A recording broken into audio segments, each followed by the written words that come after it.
Hi guys, my name is Micah McMillan, and this is my Office of Research Integrity case study on Özgür Tataroglu.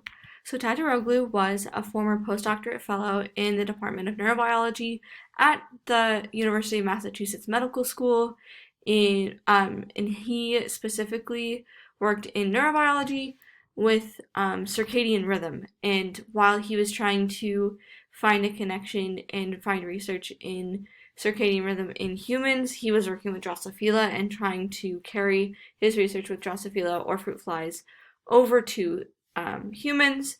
And he was specifically researching how temperature changes affect circadian rhythms. And he, again, working with fruit flies, but specifically trying to carry that over and how it could affect humans and their circadian rhythms as well.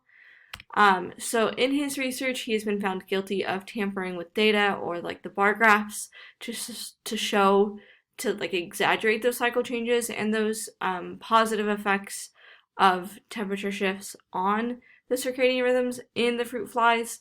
I couldn't find any specific, I couldn't find any of the, um, any of the graphs or the images because the papers have been retracted and I could not find access to the papers at all anywhere.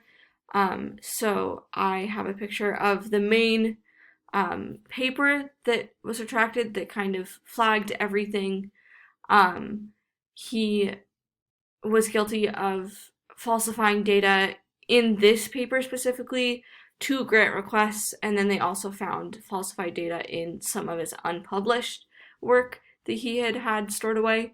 And this was published in 2015, and the retraction was made in 2017, and he was just recently, just about a year ago, it'll be January of 2020, when they called the case and found him guilty of tampering with those graphs. So, because he did that, he has voluntarily stepped up to these sanctions. He doesn't like to admit that he did it, but his voluntary consequence, I guess you could say, was that he, for the next 3 years, has to have his research supervised by people that are assigned to him through the Office of Research Integrity. So he has to have 2 or 3 members that aren't like his superiors or anyone looking over him specifically, but that are familiar with his line of work to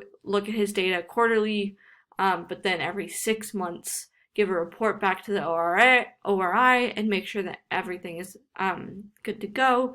And if he applies for any grant, which he is actually still able to do, they did not keep him from getting any grants through like any federal money. So if he wants to apply for these things, then he needs to be supervised and he needs to be certified that his research is good to go before he turns these applications in. And if he chooses to continue to work, which he is, I'll get to that in a minute,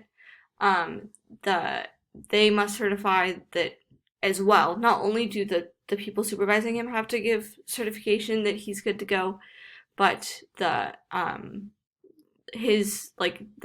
school, if he's working at a school, which he is, must certify that everything is good to go as well. And if they decide that he doesn't need supervision, those that have been supervising him need to sign off on that and send that in. So, and then he also voluntarily stepped down from any board or like membership with the PHS as well. Again, this is all voluntary. He doesn't like to admit anything. In fact, one of the I found him on Retraction Watch as well, and one of the big papers says that he doesn't like to admit to it, and his cohort, his buddy's kind of mad at him about it. So, impact on his career. He has not published anything since 2015. He is currently listed as faculty at İstinye University in Istanbul, in Turkey. But I haven't found anything specifically more on that.